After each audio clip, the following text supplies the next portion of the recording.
Welcome to the Empowered Living Zone, where you can create the life you crave. With me, Dr. A, as a psychologist for over 30 years, a transformational life coach, and an expert in self-empowerment, my life's work has been inspired by the beautifully powerful resilience of the human spirit. We will share stories and successes of people who have not only overcome personal adversity, but have used their traumas and hardships courageously as a springboard into greatness. Create positive transformational shifts on your way to achieving phenomenal success. Get ready to level up as you move beyond the challenging terrain of your life's journey into the empowered living zone. Ignited by spirit, fueled by purpose, and guided by vision, the Empowered Living Zone show starts now. Welcome to the Empowered Living Zone, where we explore self-empowerment, personal growth, and the journey to becoming our best selves. I'm Dr. A, your host, and today we are diving into a topic that can truly transform how we navigate relationships, all kinds of relationships, whether they're personal, professional, even our relationships with ourselves. We're talking about the power we create when we shift from holding on to expectations to making agreements. So settle in and let's embark on the journey together. And my guest today is Dr. Pat Baccili. Dr. Pat is an international award-winning talk radio host, the founder of Transformation Network and Transformation Talk Radio. She is well respected in her various roles in the human potential field, and she has received numerous awards for her empowering radio messages. Welcome, Dr. Pat. Yeah, I am so glad we're talking about this. I'm hoping that throughout the show, we can really put some clarity for people.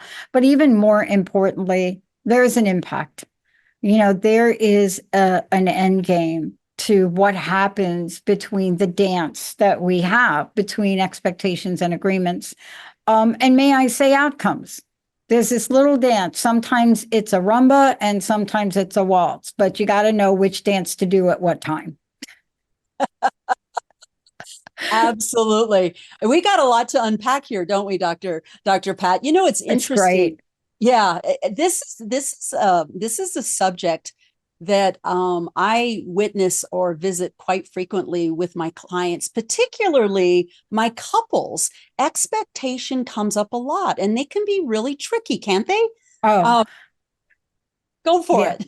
Well, the two things that we should talk about for a minute, and this was critical in my research, really. I was shocked when I went back to school to study to find that they had never studied. In the academic world, these are called psychological contracts. It's a fancy name for promises. But I was really shocked to find that at the time, they never had ever studied the agreements between two people. All of the research was about an organization or an employee or an organization and a customer, but never people.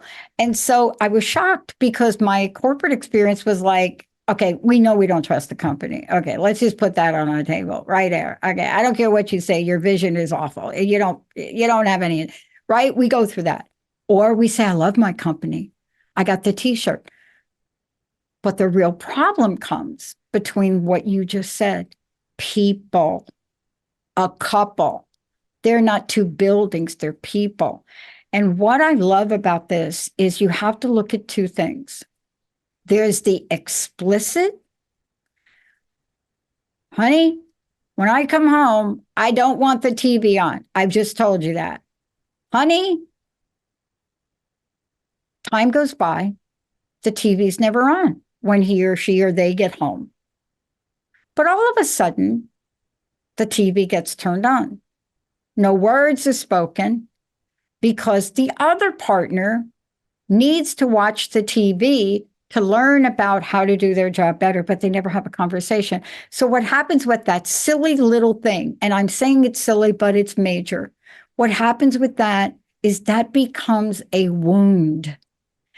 You broke your promise. Why? Explicitly, I ask you. Now, those are easy. When you ask somebody for something explicitly, it's easy. But let's talk about something different. Let's talk about a company you work for that basically says that you're going to get time off for childcare, maybe. Let's just talk about that. You see it in the policies. It's nobody says it to you. It's just there. You know you're going to get it. And then you actually have to enact it. And for some strange reason, even though the policy says you can do this, this, this, what happens between you and your direct boss is atrocious. No words are spoken. It's an implicit. It's something that says, I can do this, but in reality, you can't. These are the hidden things of expectation that cause us to go down a rabbit hole with no ladder to get out. And if you have a lot of them, which I'd love for you to talk about the couples, because OMG, if you have a lot of those things that implicitly you think that you have an agreement and therefore you form an expectation only to find out you don't, you're wounded, you're hurt, promises are broken, you're resentful, and now what? So tell me about your couple. Any of that happen?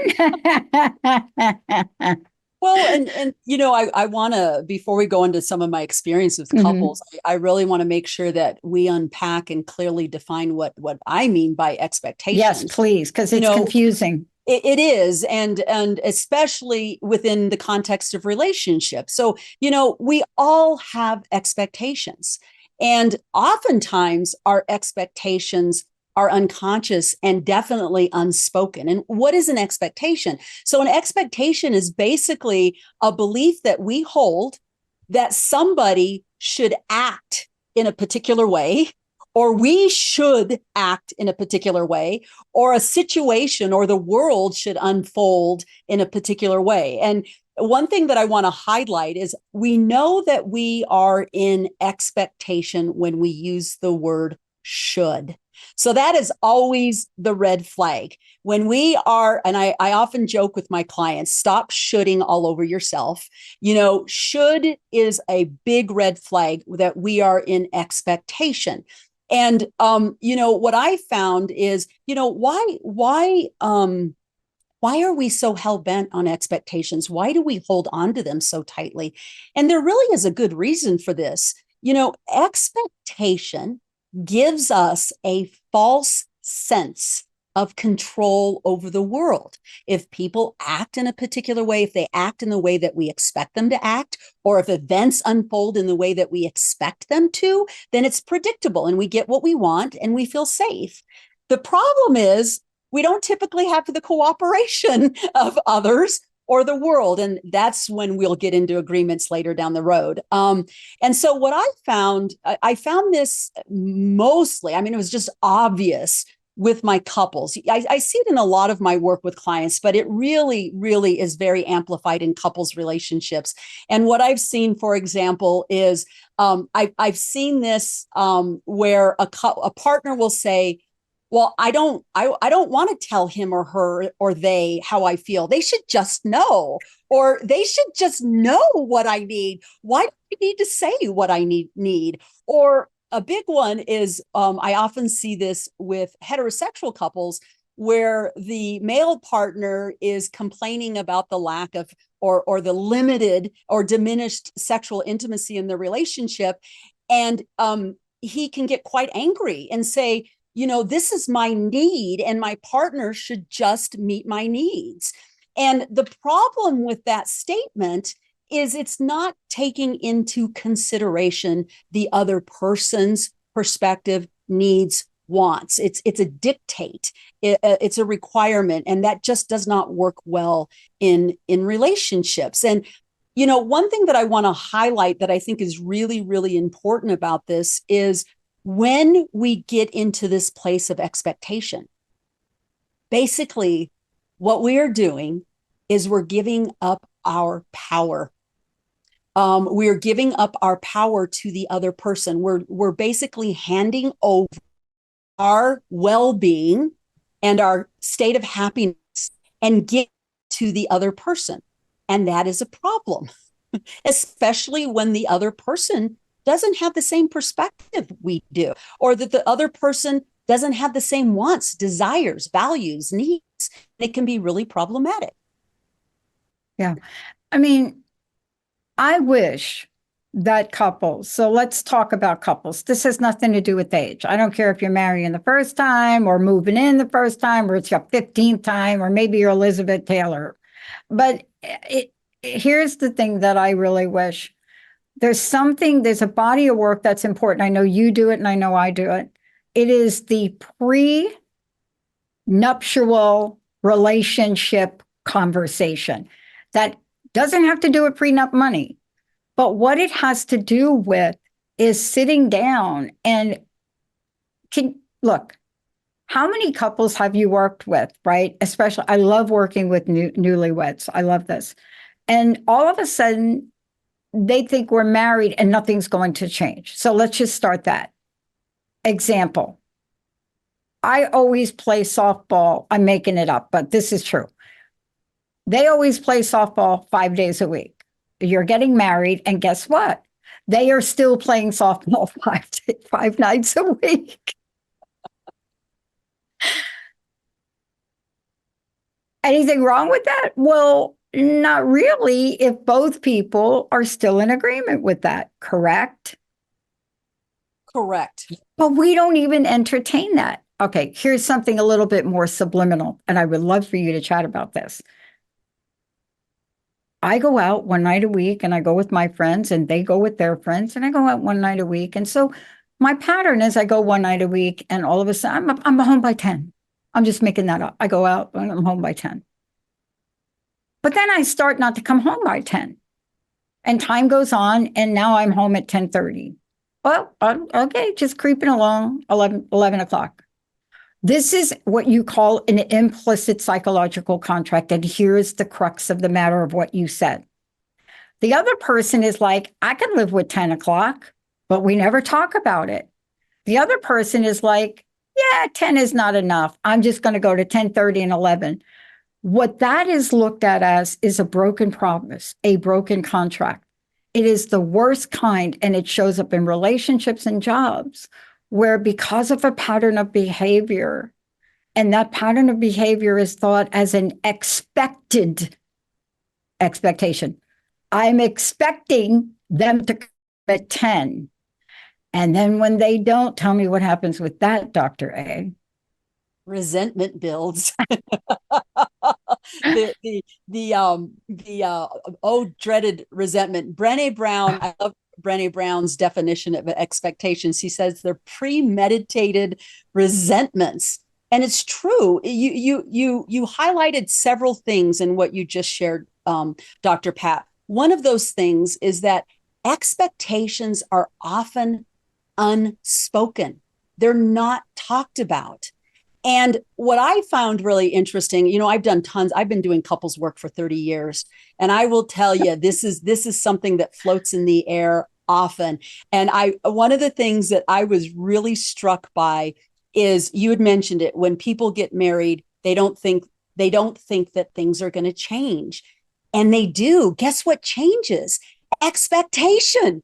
That's what changes. Before people get married, they're open and, they're responsive to each other's needs. And then somehow they get married and they have that piece of paper and there's an expectancy. And one of the things that I get a good chuckle out of is how often, and believe me, I've had this conversation so many times with couples, how often they believe that marriage is a thing that everybody agrees on in terms of what it should look like.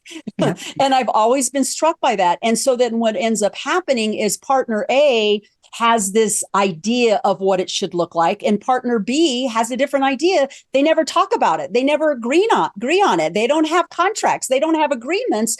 And before you know it, they're fighting and they're angry with each other. And the rest is history. They're sitting in my office on my couch. I want to throw something out that is probably going to be a controversial, and people aren't going to like it.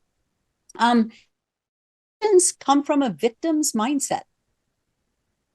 It's not an ownership mindset. It's a victim's mindset. What do I mean by victim's mindset? So basically, a victim mindset is a mindset where there's a belief. There's a belief that life is happening to us. Not that we're in charge of our lives, but it's actually happening to us. And expectations are a reflection of a victim mindset. Now, why is that? Because what's happening is when we have an expectation, basically what we're doing is we are passively waiting for the other person to figure out what it is that we want or need. And oftentimes that other person gets it wrong. And so when they get it wrong, we're angry, we're upset, we feel mistreated. And in reality, we're just sitting and waiting for this person to get it right. And instead, what we need to be doing is taking charge of our life and going into action and taking responsibility for our own needs. And let's take it to the next level. There are certain things that'll happen in life. I remember when I was doing the research on this, I had very little real knowledge of what people were talking about. But expectations and realities present a challenge. Let's just say that. Funniest story, I can talk about this couple. They know I share this story. Two women, couple, marriage, the whole thing. During the, what do we want to call it? Dateship, courtship? I don't know what we call it anymore. But whatever that is, funniest thing. It's funny to me. It wasn't funny to them. One of them always would have these phenomenal dinners, like OMG. Like, what is that? Like cordon bleu something and this pasta something. And it was like, right? 3 or 4 times a week, this would go on. Definitely on the weekends, this would go on. This happened for an entire year. Then they get married. Then they're like moving in together. I think I know where this is going. Person A says to person B, what are we having for dinner tonight? Right? Person B says, I have no idea. I have no idea of even how to cook. Person A says, like, what are you talking about? You had dinner.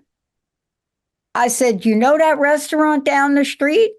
I just had a line of credit with them, and they would deliver everything, and I would just put hello right now. That is a tricky situation.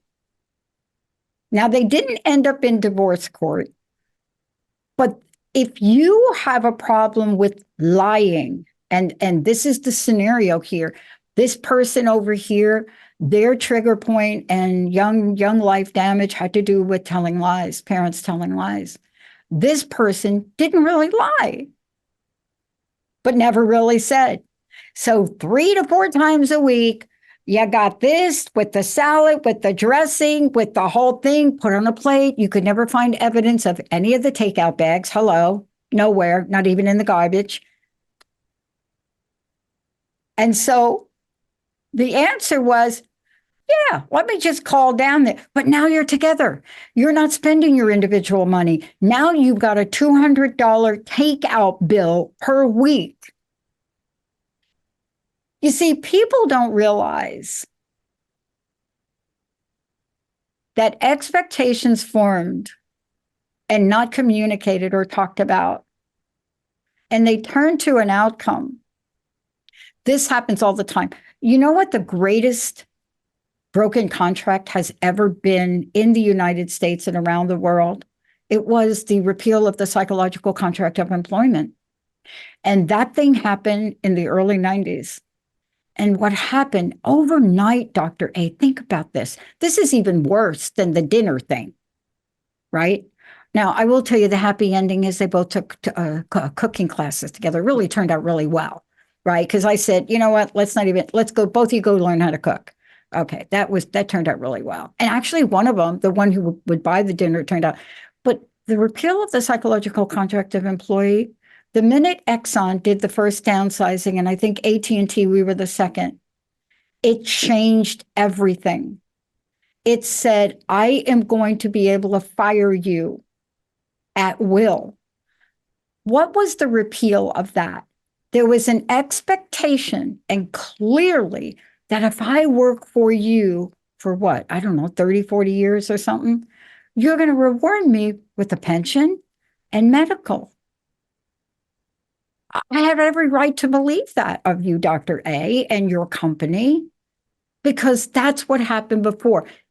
That's an implicit statement. Companies never said that I would do that forever and for everyone, because the hidden contract is you have employment at will. You remember how shocked people were when they went through the early stages of downsizing? Now it's like, we don't expect that. But do you remember what that period was like in the 90s when that was happening? Absolutely. Devastating. Yes. Yes. It's interesting because we have expectations on so many levels, right? In so many worlds. It's not just between two people. Like you said, it could be between your employer and you, or companies, or between companies. I think what's really important about this conversation is that, expectations are implicit, they are unspoken. And it's a setup. It's a setup for misunderstanding. It's a setup for resentment and frustration. And, I think this is really important. I think this is a very important conversation that we're having today, because I watch this with my clients get really twisted up around this, and, get really hot under the collar, that they have this expectation that something should be the way they believe it should be. And then they are deeply saddened when it doesn't unfold that way. Oh my gosh. And there's so many levels to it. We're talking today about expectations. I want people to really take this in, because if you listen to what Dr. A and I are saying, we're saying this so you become more aware, that you incorporate your own AI level of understanding the multifaceted nature of your life. Let me give you something simple. I would love for you to comment on this. Let's say it's your same couple and they go buy a house, right? And there they are, they buy a house, they're paying off their mortgage, but they want a line of credit. They want to go borrow on their home. Most people think I have a right to borrow on my home. I know I've got $700,000 of equity. I only have $100,000 left on my mortgage. Why can't I have the money? OMG. I was just counseling a couple on this the other day, and it was one of the hardest, what's the word we use? I don't like the word intervention, but it was hard because I understood it so carefully from a personal level. When they realized that they had to qualify at so many levels to get money that they've paid into their house, I can't even explain that, because their expectation, in your words, was, and there's a line between expectation and entitlement, and these are very close cousins. I'm entitled to take money out of my bank because this is my house. No, it's not. It's the bank's. So you see how multi-layered this is? Every aspect of our lives that we drown ourselves into expectations, but even more importantly, it's the outcome of the expectation that kills us. You see, you can have an expectation and let go of the outcome, and therefore an expectation is like a little teeny e. It's a nothing, because you may expect this, but if it don't turn out that way, you're going to go on with your life. You're going to take cooking classes because you love that person. You love that person more than the facade. But this is tricky water to navigate. And I want to ask you this. Where does this tie in to being fully empowered in the empowered living zone? Because I don't know that you can be if you're that addicted to your expectations. Now, that's a strong word. Many of us are addicted to our expectations. We find safety in it. It's how it makes our world feel safe. And quite frankly, it's an illusion. It's not real. We can talk about that. This is a great time to take a break. I think when we return, we will talk about this. We'll talk about how to let go. What happens? What do you do instead? Instead of having expectations, which I said again is coming from a victim mindset, we want to be in ownership. We want to be empowered. What does it look like? How do we translate expectation into agreement? And what are agreements? How are agreements different than expectations? So we will discuss this further when we get back from our break.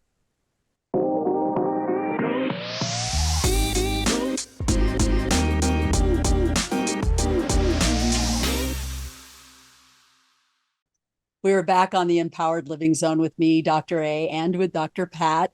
And we're going to talk about the antidote to expectations, and that is agreements. And, what are agreements? Agreements are definitely different from expectations. Agreements are clear, conscious, and are the key to creating relationships that are built on trust, mutual respect, and true understanding. And the difference between agreements and expectations is that agreements actually are a reflection of the ownership mindset. And what is the ownership mindset? The ownership mindset is when we take charge. We are responsible for our own well-being, our own happiness, by setting clear, conscious agreements with ourselves and others. So what does it look like to enter an agreement with somebody? First and foremost, it starts and it requires open and honest communication and taking responsibility for ourselves and our needs. First and foremost. Yeah. Now, I want to go back to the examples that I gave before. I'll give the example of the male partner, or how about I'll give the example of the female partner when she was like, I don't want to talk. I don't want to tell him how I feel or what I need. They should just know. Okay. So what would that look like for, how would I coach this person? What would a turnaround look like? What would it look like to engage in an agreement and shift away from an expectation? So it could start with something like, hey, I realized that I was expecting you to read my mind and know how I feel or what I need. And I recognize that that's not serving me. And what I'd like to do is to actually talk with you about this. And what I want to be able to do is I understand that this is really hard for me. I feel really vulnerable when I'm sharing what I need or I'm sharing hard feelings. And what I would like is if I come to you and I say, hey, I'd like to talk with you about something that's going on for me, that you would hear that and you would be willing to sit with me and say, can we talk about this? Does that work for you? And I think what's really important, and when I share this, Dr. Pat, is that when you're approaching another person regarding an agreement, what is different about an agreement in comparison to an expectation is that you do not expect absolute agreement from the other person. This is an open conversation. This is an invitation for a discussion. It is not a directive, but it is an invitation. And I think that that is really important, because what's important about agreements is that agreements are a two-way street. Agreements involve, here's my perspective, here's my experience, this is what I'm needing. I want to see where you are with it. How do you feel about it? What is it that you need? And what can we agree on based on where I am and what I need and where you are and what you need? So that's really important. You were talking about something that you brought up is, how do we know, or how is shifting from an ownership shifting from expectations, which is a victim mindset, into agreements, which is an ownership mindset. How is that related to empowerment? Why do I make those connections? It is really important, because what is empowerment about? Empowerment is about being in charge of yourself. Empowerment is about creating the life that you want. Empowerment is about being aware of what you need and learning how to get what you need. And so you're in the driver's seat. When you are in expectation, you are in the back seat. And you're just hoping that the car is going to go where you want to go. That is the opposite of empowerment. Empowerment is being in the driver's seat, entering agreements, coming from an ownership mind is all about empowerment. Would you like to say anything about that, Dr. Pat? I'm glad you made the distinction. I'm going to be very clear. The minute you walk into the world of agreements, you're entering a contract, a psychological and sometimes a binding contract. The minute you do that, you're in the world of obligations. That is it. The difference between an expectation and agreement is now you're in obligations as promissory. These are promises you're making, whether you believe it or not. They are promissory in so many ways. They're promissory psychologically, they're promissory physically, they're promissory. And because of that, you're taking the time to communicate probably ad nausea. If you're in a relationship with a Virgo, you're going to spend a lot of time in detail, right? Believe me, I know. But on the other hand, they're binding, and they're binding at a psychological level. See, that's the difference. Expectations are a machination of what's going on up here based on probably 5 different past lives, something that happened at your birth, a boss you didn't like, and now who knows, some reflection. But the minute you enter into a dialogue about an agreement, like the 2 people I mentioned, from that point on, what was going to be the game changer? The game changer was, how do we get past what I thought was a broken promise, but no, I never promised you to cook this kind of meal I never made that promise. However, it was still an agreement. This is so important. You have to make the shift. Why? Psychological contracts and obligations are points of stability for people. I go and buy a car. I pay for a black SUV. You bring out a white one and you tell me it's the only one you have, and I am not going to be happy. You see, agreements stem from so many very specific things. What do we do here? What have we been doing? You ever hear people at a wedding do their vows? Right? Once upon a time, they were really different. Now, I just witnessed the ceremony. The couple had the same thing to say. I vow to love you. Okay, I vow to love you. End of the vow. That was the vow. That was the only thing that these 2 could sit down. Because the world has changed. But I will tell you that this particular distinction that we're talking about, it's not negotiable. The minute you enter an agreement, it's obligatory. And there's no question about it in one person or the other person's mind. And you may think, oh, no, I just made an agreement to come home at 10 o'clock. But what's a big deal? I didn't come home. So I'm not coming home at 10. Oh, it's no big deal. I'm coming home at 10:30. I'm coming home at 11. You know what the kicker is in the workforce right now? This is like an epidemic. And it's driving older school. God, I don't know the right words. I'm probably going to get an email on this. It's driving some managers a tad like a little berserko. What do you think it is that's happening in the workplace? Do you have any idea? Okay, I'll tell you. Some people believe if you're supposed to be in at 7:30, 8 o'clock, 5:30, 10 o'clock. And I'm not talking about card punching, because I've punched cards. And I'm telling you, you punch a card that you're not in on time, oh my God. Like, you got to get your union steward out. This is making for a very difficult world in the workplace, because there's some managers that really care. You're supposed to be in at 8. You came in at 8:05. It is as if, and I'm serious, in workplace, this is a problem. That is an agreement.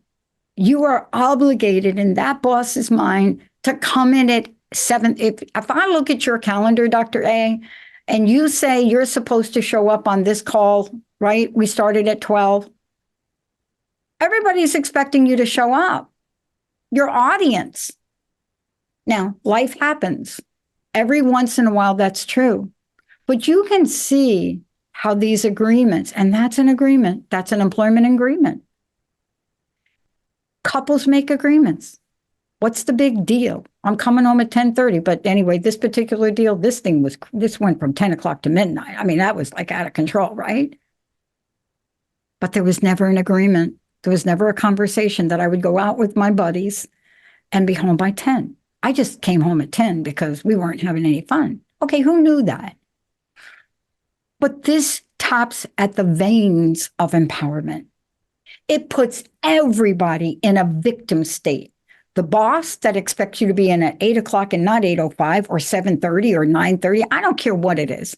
But that boss that expects you to do that, and then you who think you have some flexibility. And when your boss is like all over your case, you're like, I hate my job. So you see how this gets out of control. Empowerment must have a dialogue. Because what goes on in my head and what goes on in your head and nobody else knows about it, good luck with that. I did the laundry for a year and all of a sudden I stopped doing the laundry. What does your partner think? Like nobody's doing the laundry. Like I just don't do the laundry anymore, right? These are important things. But let's talk about how we get past them. Because when you shift from expectation to agreements, it's so much easier if we just would talk about them. How much pain could you save people if they just talked about it? Absolutely. I mean, that's actually the key difference between expectations and agreements is communication. You know, when we hold expectations, we've created the whole story and, we've created the requirements and story in our head. And somehow everybody's supposed to know and supposed to follow it, which is, when you really think about that, when I say that out loud, it sounds so silly, yet people live this way and they are going to experience a lot of frustration because guess what? Not everybody thinks the way we do. And I think what is beautiful about agreement, it's interesting because I have gotten pushback with clients, particularly couples, when I say, let's talk about agreements. And they're like, this is a relationship. Why do we have to have contracts? So I'll get that pushback and I'll say, well, why not? Agreements are just personal contracts. And what is really cool about this is when there is a conversation and needs and wants are communicated explicitly, and both parties are communicating explicitly their perspective, their values, their needs, their wants, and they negotiate and they enter agreement, what you're going to see is a person is more likely to follow through with the agreement because, as you said, there's an obligatory nature to it. It's like, I agreed to this. I signed up for this. And so you're more likely to get what you want after this negotiation because both parties have entered a mutual understanding of what will happen next. And so this is a win-win. This is not, and I want to make this really clear because I see this lots of times in couples, and I don't believe in compromise. Compromise means there's a winner and there's a loser. And somebody is going to be upset at some point. And so I don't believe in compromise. I believe in agreements. And agreements are, you are owning your decision to enter this agreement in this relationship. And I think that is really important. I also think that it is empowering. And ironically, people think that holding on to expectations create predictability. No, it doesn't. Entering agreements, you're more likely to get the thing that you need. And so that is more predictable. Yeah. I want to talk about something. I know we've got a little time left, but I want you to talk about it too. There are consequences. And it's a strong word, but I want to tell people what they are so that you know how powerfully you can build your agreements and relationships. If you understood that you not coming home at 10 o'clock, even though you didn't talk about it and not having a conversation about it, it deteriorates trust. So let's talk about it. What is at stake? Psychological health, relationship, the psychological health of a relationship. Let's just talk about that. And the individual satisfaction. I am not happy here, right? Mm-hmm. Trust, major. The relationship trust, not just between you and two people, but you and the car company that just rolled out that white SUV. What do you have a propensity to do? Leave. Fair and equitable treatment. Let's talk about what else gets damaged. Commitment. You no longer have the commitment to work on it, be in it, or do anything about it. You see, and then let's talk about the rabbit hole effect. If you don't remedy this, or you don't sit down with Dr. A, or you don't really realize that you have something that has to be fixed, what happens is your entire performance profile of how you relate in the world around promises, obligations, and other people completely deteriorates. That's not just for individuals. When that stuff happens in the workplace, it is a nightmare. The other part of this is when you start to have this kind of stress in continuous broken agreements, your physical health suffers. You see, so if you worked on how to build them, you fulfill an empowerment bank account. You pull up your power. You become more equally empowered, even with the idea of, yeah, I can do this if you do this. But tell us from where you sit, what can people to do to make the shift so that we are not taking from and we are putting in to our empowerment bucket? Great question, Dr. Pat. And you hit on something that I think is really important. Agreements are the building blocks to trust. They are the bricks in that wall of trust. And I think that's really very, very critical. And, question is, how do you shift from this place? Like I said, expectations, we all have them. They're unconscious. You're absolutely right. They often come from life experience, past life experiences, traumas, whatever you want to say. But what's most important about it is they tend to be unconscious. And they also tend to be somewhat oppressive. It's like my worldview and what I believe is important and what I believe is valuable, it should be the same thing that you believe. And when you really think about how silly that sounds, it's ridiculous that we believe that there are other people on this earth that are here specifically to meet our needs. It's just really crazy when you think about that. So what do you do instead? You're saying, how do you shift from this place? It's a different worldview. It's a different mindset. And what do you do? First and foremost, and I always say this, it starts with self-awareness. It starts with, and one of the things I will do, I'm not exempt from this, Dr. Pat. I will say to myself, what is my should here? And one thing that I want to put out here is, we're talking about agreements in the context of relationship. And one thing that we have not put out on the table that I think is really important, Dr. Pat, is this also pertains to ourselves.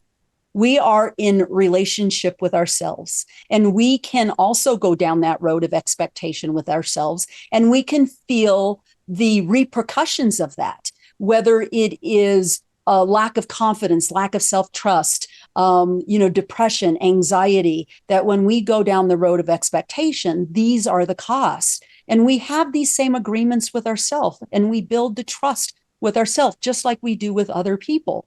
So first and foremost, it's being aware, stopping, going inside, being introspective, asking yourself the question, what are my shoulds here? So you look at the shoulds. Then what you do is you translate those shoulds into what do I need? What do I want? How do I feel about this particular situation? Then the next step is communication. Communication is key. Being able to have the courage to sit down with that other person and say, hey, this is where I'm coming from. This is what's happening for me. This is what I'm needing in the situation. Talk to me about your perspective and where you are. And can we reach some agreement that is mutually beneficial, that will work for both of us? So, I think about the situation that you brought up with going to the table tennis classes, and you said I chose not to say something. That would have been a perfect opportunity for you to go to the coach and say, hey, I've noticed that you keep doing A and it's just not working for me. Can we have a conversation about this? This is where I'm coming from. Can you tell me where you're coming from? And can we reach an agreement on this? And I think that that's really important. If you don't, there's no place for you to go. There's something to be said about fight or flight, but there's an alternative to that. It's called communicate.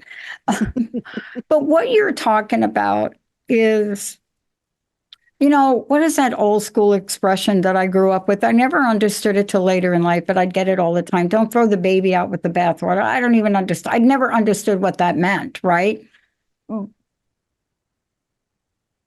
You have to be willing to hit a pause button. And I think that's what you're talking about, the empowered living zone. And, you as the queen of empowerment, right? That is the outcome we're in search of. And so we're just talking about one very important thing today that can happen many times a day, where we either do this right with agreements and expectations, or we don't. If we do it well, there's nothing to really talk about unless something changes. If we don't, 9 out of 10 people don't know what to do next until you get to the point of eruption. And then what happens is what? The blow up in the kitchen about the awful spaghetti you made because I didn't know you didn't know how to cook. Nobody wants that. And in the workplace, it's devastating. I had a situation with someone who was devastated about 2 months ago, who got fired from a job. And I said, why? She said, well, my boss said I've been late 3 or 5 days a week for 3 months. And I said, like late how? He kept a sheet and he showed that I was late 2 minutes, 5 minutes, 6 minutes. I said, okay. And I said, did you know you were late? She said, yeah, I knew. I got here as quick as I could. I had to drop my kid off. There was a sister. I said, did you talk to your boss? She said, no. Did your boss talk to you? She said, no. So you got 2 people. He's keeping the cheat sheet. Like, honestly, right? Never brought her in and say, what's going on, Mary? We need you here at this time. There's nobody. I know we're oversimplifying it, but there's no way you can step into the empowered living zone if you don't nail this one. There are too many agreements that are made on an everyday basis that we are just not aware of, right? What do you think? Absolutely. Absolutely. This is definitely, I would say that this is one of the building blocks of being empowered, and that is taking charge. Being empowered is about taking charge of your experience, your needs, your wants, your desires. You are in the driver's seat, and reaching agreements, opening discussions for agreements are a demonstration of empowerment. And what happens with that is it takes out of the equation the guessing. Like, for example, you brought up this situation with this woman who lost her job. She had like on the spot idea. She had no idea that her boss was keeping score. Can you imagine what would have happened had maybe 2 or 3 times in she was late, that her boss had come to her and said, hey, I've noticed this pattern. This pattern is that you're somewhere between 3 and 10 minutes late, and that doesn't work for me. It's important to me that you are on time. So can we have a conversation about this? What's going on for you? What is making it difficult for you to be at work on time? And she could say, boss, I have to drop my kids off at the before school program, and it doesn't even open until 8 o'clock. So the fastest I could get here would be 8:07. The boss could go, I get it. I understand it. I understand that this is something you need to do. How about we make an agreement that your start time is 8:10? Will that work for you? So what's important about this is there is a conversation that is big enough to hold the perspective of two people. And I think that that's really important. And then you agree on something that works for both of you. Yeah. Very important. And don't you agree that this particular aspect of empowerment is almost at the top of the food chain because it has so many negative consequences if it's violated, right? Absolutely. Don't you think it does? Absolutely. Yes. Yeah. I think agreements are the hammer in the toolbox. I have lots of hammers in the toolbox. They're the hammer in the toolbox. Just as a sidebar, let me end with this. I love women's basketball. I love women's sports. I love sports, but I love what's happening to the WNBA, the Women's Basketball League. And I do believe Caitlin Clark has been a catalyst for that. I also believe there are a lot of women that play the sport. Now, here's the problem. Caitlin Clark comes and she's expected to shoot 3-pointers all the time and get them in. This is not college. So what does she do? She gets past all the naysayers and she changes her game. Because for her, that wasn't her expectation. Her expectation of herself was she is going to be a great player. And maybe sometimes you have to change things. But the rest of the world wants to see her shoot 3-pointers. Until now. Why now? Because her change changed our expectations of her. So we got aligned with her expectations to be a great player. Why does that count? Because the expectation of being a great player is to take her team into the winning column. Is she and that team doing that? They are. So can we forgive her for not taking as many 3-point shots? You see, this is how dynamic what you and I are talking about really is, isn't it? Yeah, absolutely. Absolutely. Thank you, Dr. Pat. Thank you for this topic. We're going to have to do a part 2 on this because I would love to talk about how do you build up your empowerment bank account from these? And how do you even know what the impact is of not coming home at 10 o'clock? Sorry, that was such a real situation. Thank you for today's show. Yeah. Thank you. Thank you. Thank you so much for joining us today. I hope this conversation has sparked new insights and inspired you to start making agreements rather than holding on to expectations in your relationships. Remember, you have the power to create the life and relationships you desire, one agreement at a time. If you enjoyed the episode, please subscribe, leave a review, share it with others who might benefit from the discussion. And if you want to work with me personally, please contact me through my website, www.empoweredlivingcoaching.com. And until next time, stay empowered and take good care of yourself.